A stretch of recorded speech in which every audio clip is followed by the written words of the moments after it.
How's it going, everybody? Welcome to today's video. We are talking about customizing our keynotes, not about writing a keynote from scratch. That's another video for another day and another course. This is about everything that happens after the contract is signed.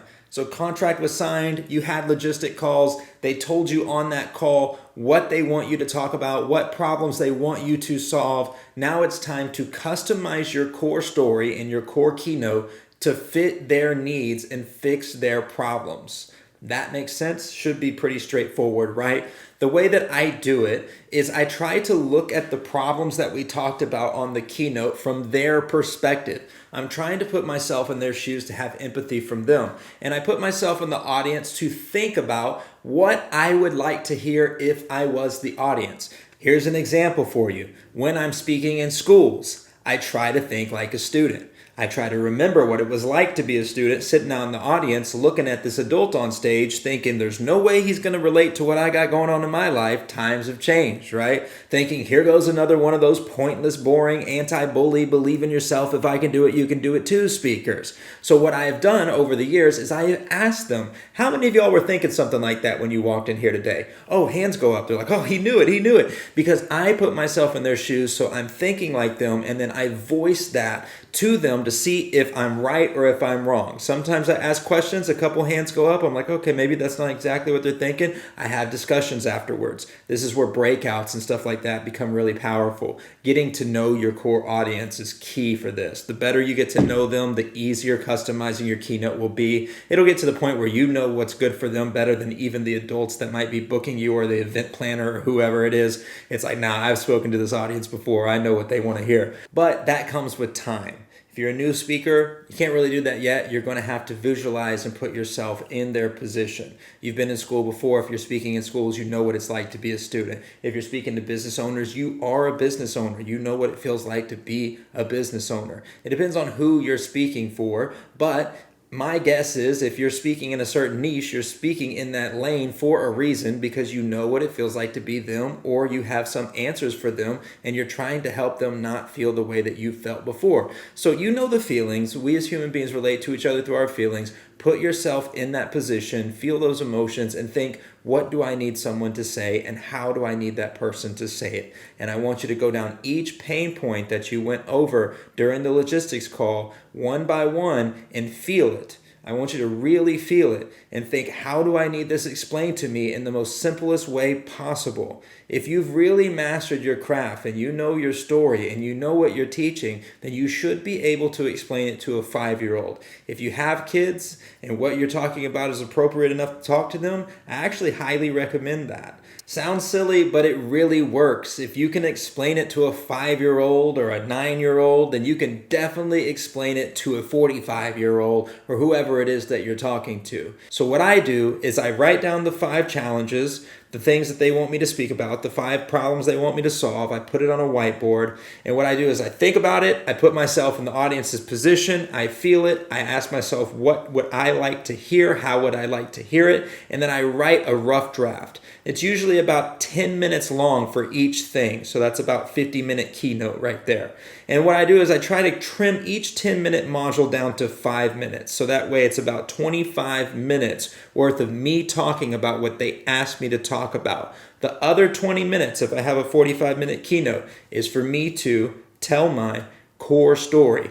And what I do, instead of talking about what they want me to talk about for 25 minutes in the beginning and then doing my core story, or vice versa, telling my story and then talking about what they want me to talk about, I try to weave it in between. So that way I'm popping in and out of my core story. I look at my core story and I think about this problem they wanted me to solve. Where in my life or where in this core story did I encounter that problem and actually solve it?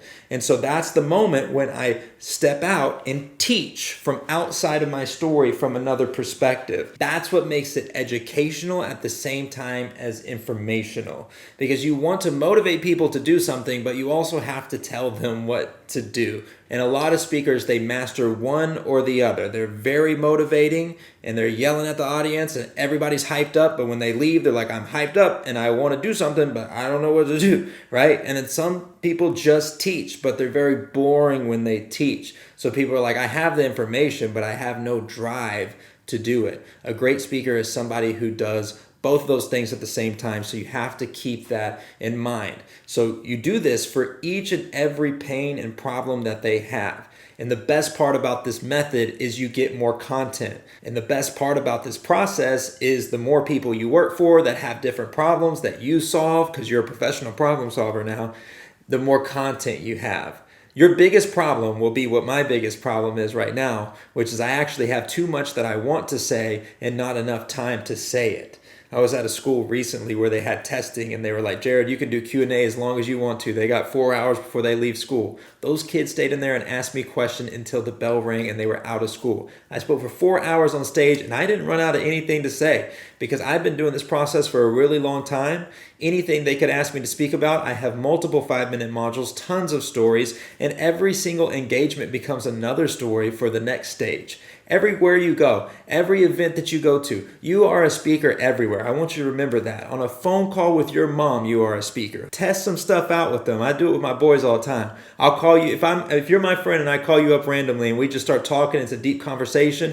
At the end, you say something like, dude, you should put that in a speech. Just know that was the plan. That's why I called you, bro. I was practicing, you know what I'm saying? I'm always a speaker, always, because I hated having to get prepared all the time, so I just decided I was going to be prepared. I'm a speaker always, and I'm learning about my audience always. So this customization process is just like second nature to me at this point. I don't want to overcomplicate it. We're already like 6-7 minutes into this video, so I'm going to go ahead and end it here, but let's recap real quick. You had your logistics call, now you're customizing. Take your notes from the logistics calls. Try to come up with at least 5 major pain points that you see that these are big problems. And if I solve these, they would be so happy, right? Take those problems, write them down, put them on a whiteboard somewhere, go one by one and feel each one. Put yourself in the position of the person you're trying to solve the problem for. What would you need to hear? How would you need to hear it? Then write that down, or you can voice note it. Personally, I like to voice note. So I put the app on my phone, walk around the room and just speak. 10-minute timer on. Just see what I could talk about each topic for 10 minutes. See what I already know. Bring personal stories out. Find my favorites, pick my favorites, line them all up, and then weave my story in between there, my core story.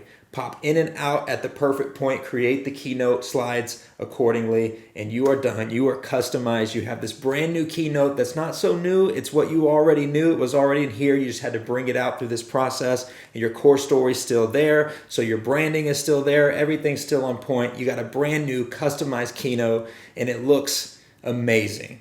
Great job. Thanks for listening. Thank you if you made it this far. This was a long one, but I hope it was worth it, and I'll see you in the next video.